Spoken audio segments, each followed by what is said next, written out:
Shotguns, arguably the most consistent weapons in the game. The scariest thing you will ever see is that damn white light staring right back at you.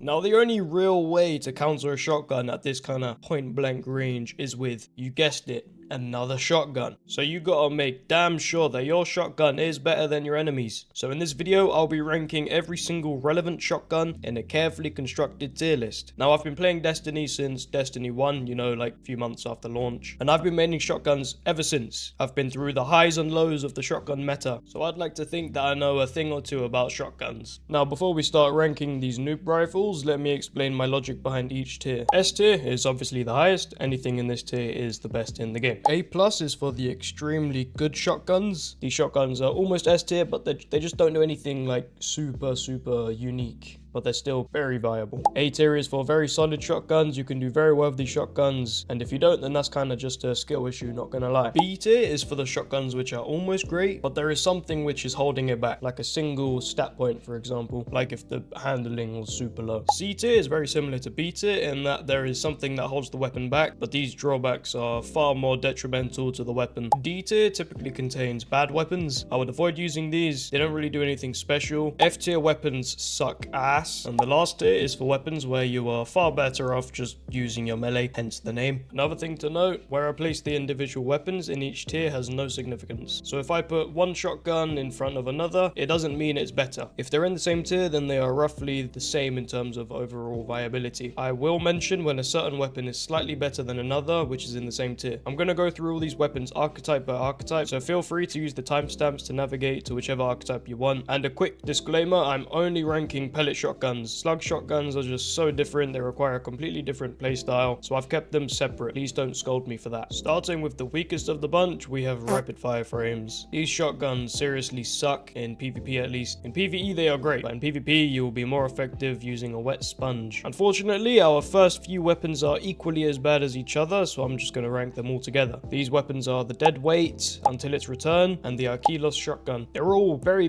good in PvE, but in terms of perks, in PvP they are super cheeks. That's right, not just regular cheeks, they are super cheeks. Deadweight is definitely the worst shotgun as it has 12 perks in each column, and it's from Gambit. This many perks makes it very hard to get what you want. Until Its Return and Archelos shotgun are craftable, so you can get whatever you want on both of them. Not that that matters at all, they have almost no good PvP perks. You may as well just melee. Next up, we have the Basso Ostinato from Neomuna. It's not craftable, but it's fairly easy to get, and it doesn't have a lot of perks. It gets perpetual motion and opening shot, so it gets a few bonus points, but due to its rapid fire frame, it will not score higher than F tier. Seriously, the frame holds back the weapon a crazy amount. Very similar story with the newly reissued Perfect Paradox. This one is craftable and can get a killer perk combination of either slide shot or threat detector with opening shot. Its base stats are far better than Basso. You can see here that it's got 6 more range and 3 more handling. Those two are arguably the most important stats when it comes to shotguns, and you can craft whatever you want on it, but unfortunately it's still a rapid fire frame. Bungie should have brought this back as an aggressive frame. We already got a few good precision frames and a good lightweight frame recently. We are just lacking a new good aggressive frame. But the Perfect Paradox lands itself in D tier. It's for sure the best rapid fire in the game, but still a rapid fire. Fortunately, that's all the relevant rapid fire frames out the way. We're going to move on to the next worst frame of shotguns, being the lightweights. These shotguns will give you 20 mobility and a small sprint speed increase as long as you're holding the weapon. These naturally have super high handling, and they used to reign supreme in the meta back in the day. There are some really good lightweights which we'll get into, and there are also some really bad ones. Since the whole health changes and stuff was introduced, lightweights have suffered quite a lot. Every single shotgun in the game shoots 12 pellets, but they all have different spreads, as I'm sure you know. This one's got a diamond kind of spread, and because of the health changes, lightweights now require 11 of the 12 pellets to kill. That applies to any guardians between 10 and 6 resilience. If you're 5 and below, you'll take 10 pellets and then you'll die. But that literally means you can only miss a single pellet against higher health resiliences. It's not too convincing. We're going to start with Retro Futurist and the newly reskinned Dead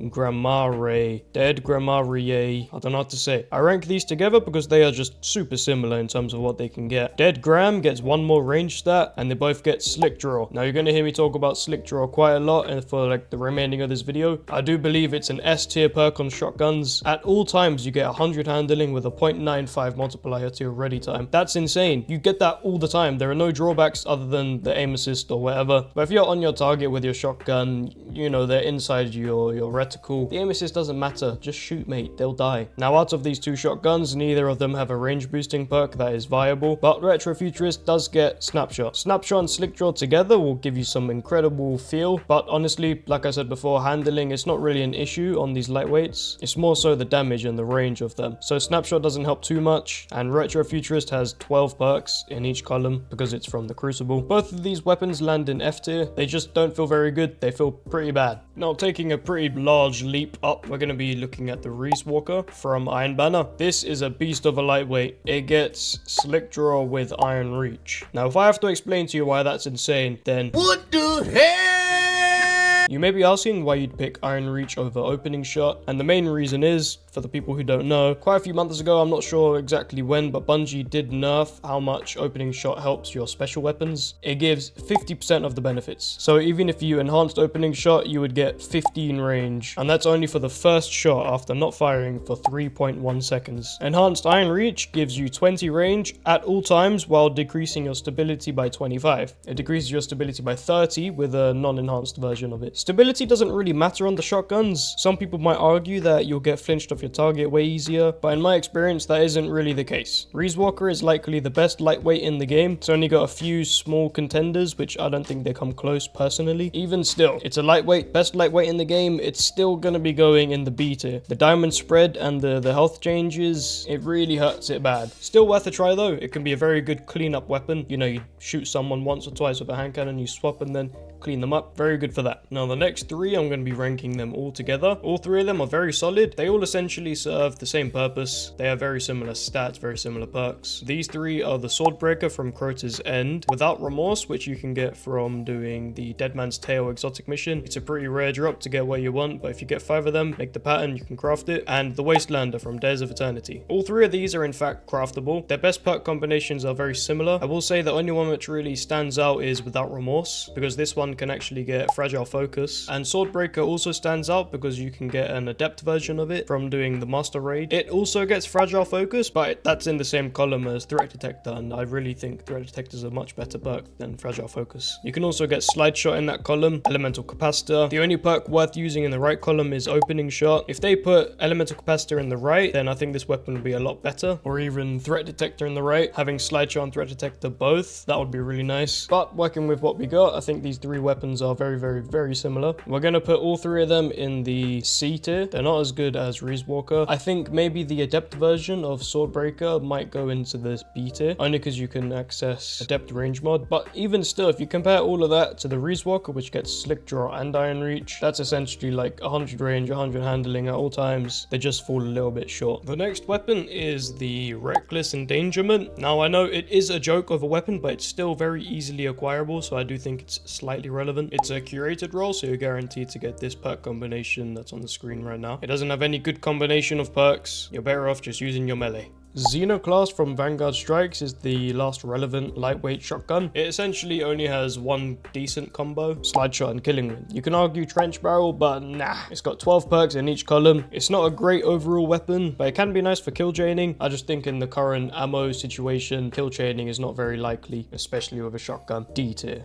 Before we move on to the next set of shotguns, don't forget to leave a like, as I'm a newly starting channel and I greatly appreciate any sort of support. Even if you're a bloody murderer, you're a saint if you like my videos. That's a bit far, but moving on, we got the better frames of shotguns. These next few frames are where the shotguns actually start getting good. Starting with the frame I would argue is the best currently, the aggressive frames. Now I know I'm going to catch you a bit of hate for saying that, but with all the recent health changes and stuff, I just don't think precision frames feel as nice as they used to. They're still very good, don't get me wrong, but these aggressive frames only require 9 out of the 12 pellets to kill. The precision frames take 10 out of 12, but that one pellet can make all the difference. Now the spread patterns is where they're mainly different. The precisions have an oval kind of shape, which is typically known as the shape of a guardian, so that is a very OP spread. The aggressive have more of a circle, but in my experience the pellet spread is quite tight anyway, so the shape doesn't hugely matter. But enough of the copium convincing, let's start with a sudden death from the prophecy dungeon. This one is able to get threat detector and elemental capacitor in the left, but it's only got opening shot in the right. The origin trait is fine. It gives 10 range when you have 4 shots, 5 range when you have 3 shots, then it gives 1.5% extra damage when you have 2 shots, and 3% extra damage on your last shot. It's not groundbreaking, but it's very nice. Now this one is fairly difficult to get because you have to farm certain encounters and then you have to be lucky enough to get the perk that you want, but because you have to run an arc super to take advantage of elemental capacitor, and the only range boosting perk it's got is opening shot, I think it only lands itself in C tier. That should hopefully set a benchmark so you kind of know what a mid aggressive frame is. Next up is a fun shotgun, I would say. It's quite low key, not many people use it. I don't think it's acquirable anymore. It's the Deadpan Delivery. It's the only aggressive frame shotgun to get slick draw. Unfortunately, it doesn't get any other good range boosting perks, so even if you have maxed out range in terms of barrels and masterworks and stuff, you're only at 49. But the handling just feels so damn nice. In my opinion, it's one of the best cleanup shotguns in the game, but overall it's just C tier worthy. Unfortunately,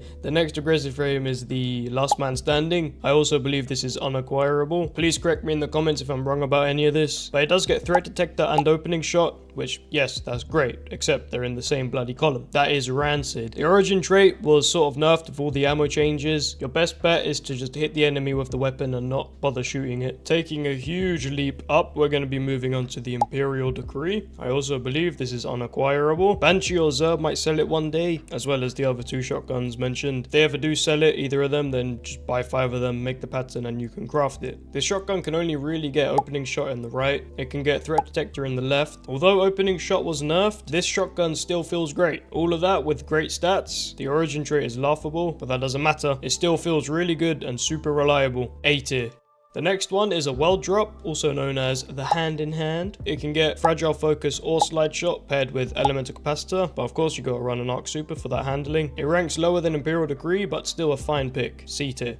A shotgun which is much better but serves the exact same purpose is the Astral Horizon from Trials. You can't get an adept one anymore, but if you did manage to, you can get access to adept range or adept handling depending on your barrels and stuff. I wouldn't bother using threat detector and opening shot if you do have Imperial Decree, because that will do that. Just better. I would run elemental capacitor and slide shot, plus a clarity. The origin trait is actually pretty good if you do get it to proc. It just gives you a free 20 range for being the last guardian standing. If you do have the adept one, I believe that should go in the A tier, so I'm just going to put it in the A tier here. But if you don't have the adept one, it will probably be a B tier. The adept Found Verdict is a beast of a weapon. However, now it's just a power crept ghost of the past, unless you use Ophidians, because the handling on this weapon is the only real downside. This is my personal most used shotgun in the game ever. I constantly like to swap what I'm using around like pretty much every game, so the fact that I got more than 3,000 kills on this one says something about it. There is one main reason why this one shines above the other aggressive frames. Yes, the stats are good, you can get the adept mods, but the main reason this one shines is its weapon model. If you didn't know already, in Destiny 2 the video game, the weapon's bullets come out of the end of the barrel of the gun, so essentially the longer your gun, the more range you have, because the barrel is further away from you and closer to your enemy. Now why is this relevant to Found Verdict? Because if we take a look at its model real quick, you can see the extra barrel bit. It's sort of like a suppression stock. It's just a barrel extension. The bullet indeed does come out of that very end bit, so it's essentially just a regular shotgun with a bit more length. And you might think that's a bit gimmicky or like so small you won't even notice, but I do genuinely think that's the main reason why this weapon just feels like it has an incredible amount of range. That's why I say with Ophidians you can get past the handling and then you'll be Gucci. It does get slide shot and opening shot. I was not fortunate enough to get that. I only got opening shot with, I believe, Unrelenting. But if you get the adept one, you always get full auto trigger and Vorpal. The full auto trigger system isn't terrible on shotguns because it gives you a 10% faster fire rate, but still nowhere near as good as slide shot. And I still racked up that many kills without a perfect roll. That should show you just how good it is, or I guess how good it was. Now it's still pretty solid, very solid, but not the best aggressive frame. I'm going to put this one in the A tier, and the non-adept version will be in the B tier. The next weapon has had quite a strange history with Destiny. Way back in the day, this weapon used to be super OP, like the best shotgun in the game. Now it's still very, very solid, but when they did first release this iteration of it, it wasn't very good. That was mainly because its perks weren't good then, but since they've been buffed and the weapon is actually feeling very, very nice. We are talking about the Mindbender's Ambition. It can get Threat Detector and Fragile Focus, which I do believe is one of the best perk combinations for a shotgun ever, but that's mainly because Opening Shot has been nerfed. If Opening Shot wasn't nerfed, this weapon wouldn't be ranking so high, but Fragile Focus is still very good. If you were as fortunate as me, you were able to get the 5 out of 5 Adept version from Grandmaster Nightfalls, but now you can only get the regular one. And if you haven't tried this weapon yet, definitely do. It will definitely surprise you if you've never used it before. I'm going to rank this one in the A+, and if you get the regular one, the non-Adept, I'd say that's maybe an A. I might even say it's a B. It's hovering between B and A, but the Adept one is full sure an A+. Ragnhild was the first ever craftable shotgun in the game, but to be honest, it hasn't aged too well. It can get Perpetual Motion and Elemental Capacitor for super high handling, but the range isn't great. It sort of just gets outshined by Astral Horizon. It's still a fine choice if you don't have Astral Horizon, or if you don't want to play Trials to get it. I'd say it's a D tier. Felwinter's Lie, this one used to be insane, of course, everyone knows that. It's still an aggressive frame, but it also has an extra quirk to it. Its pellet spread is meant to be tighter than a normal aggressive frame, but this has been nerfed countless times in the past that right now it's just not super noticeable. The weapon by itself has pretty bad handling, so you're definitely going to need to use Ophidians or Dragon Shadow or something like that. It is a curated roll, so you're going to get this roll that's showing right now. It used to have quick draw back when all the aggressive frames, the ones which had quick draw, they got replaced by surplus. That was a big L. If it did still have quick draw, it'd be much higher, but surplus just isn't great at all. This weapon is a D tier. It's not horrible, it's easy to get, nothing special to be honest, despite it being the only one with this frame. That should just about conclude the aggressive frames, allowing us to move on to the very popular precision frames. There aren't many of these, yet they still reign superior in the meta. We're gonna begin with the very, very popular Matador. Matador naturally has super high base range. I think you'll find that with a lot of the precisions. The Opening Shot nerf doesn't really affect Matador at all really, because you're still going to be reaching 100 range. Pair that with Threat Detector and you have a very, very solid gun. I personally only managed to get Perpetual Motion on mine. I grinded hours for it and that's all I got. So it's not hard to get, you just have to have good RNG. Now you might be surprised to hear it, but I'm going to put this one in A tier. Now before you demand that I get burnt at the stake, please watch the rest of the video and see why it's in A tier. Now a very similar weapon is the Fractithist. You can get this from Dares. This is probably the hardest shotgun to get in the entire game. At least that goes for the acquirable ones, obviously. It's a random drop from Dares of Eternity, but the chances of getting the weapon are so incredibly low, and that's not even taking into account getting the perks that you want. But I'm going to judge it not based off that. If you do have the 5 out of 5 roll, which I believe is Quick Draw and Opening Shot, I do think this is better than Matador, but still not good enough to be in the A+ tier, so it's an A tier. Almost A+, but just A. The next shotgun is the Prophet of Doom. It's from everyone's favorite raid, Garden of Salvation. This weapon's best perk in the left is Slideways, just because it gives you the 20 handling, but that honestly sucks. Why would you use that when you have other guns with Perpetual Motion? It does get Opening Shot on the right and it has a very good frame, obviously. That's the only reason it's in B tier. Now it's time for the one which I'm sure a lot of you have been waiting for. It's the newly released Someday. This is from the Pale Heart and it is craftable. It's quite easy to get. It can roll with Threat Detector or Elemental Capacitor in the left, while still being able to run Opening Shot in the right. It's almost perfect. The only thing holding it back, I guess, is the absence of Slick Draw in the left. This would have made it absolutely perfect, but that doesn't really matter because it's still so OP. It feels really good. You have a lot of options. It definitely deserves A+ tier. And trust me, it's not as good as the next gun. There exists another legendary shotgun, arguably better than the Someday. In my opinion, for sure, better than the Someday. Not many people actually know about it because it hasn't released yet. Well, it has released before, we just haven't had this new reissued version of it. We are talking about the Compass Rose from Solstice of Heroes. Now you might be wondering, bro, Solstice isn't out yet. How do you even know what this weapon can get? Well, I'm glad you asked. You can check on D2 Foundry all the perks that it's going to be able to get. We can see that it indeed gets Slick Draw. That means it's the only precision frame shotgun to get that. And surprisingly, you don't really need Opening Shot. If you spec everything out into range, you're only going to be getting 3 range from Opening Shot. But the aim assist might help to counter the downsides of Slick Draw being the aim assist. If you don't want to run Opening Shot, you have Snapshot Sights. Again, if you pair Snapshot with Slick Draw, you're going to have an insane feeling shotgun. That is 97 range with Slick Draw, which gives 100 handling with a 0.95 times ready multiplier and Snapshot Sights. On the screen now are the handling times. If you take a look at that ready speed and that ADS speed, they are insanely quick. This is also with a single targeting mod and a single dexterity mod, also with quick access sling.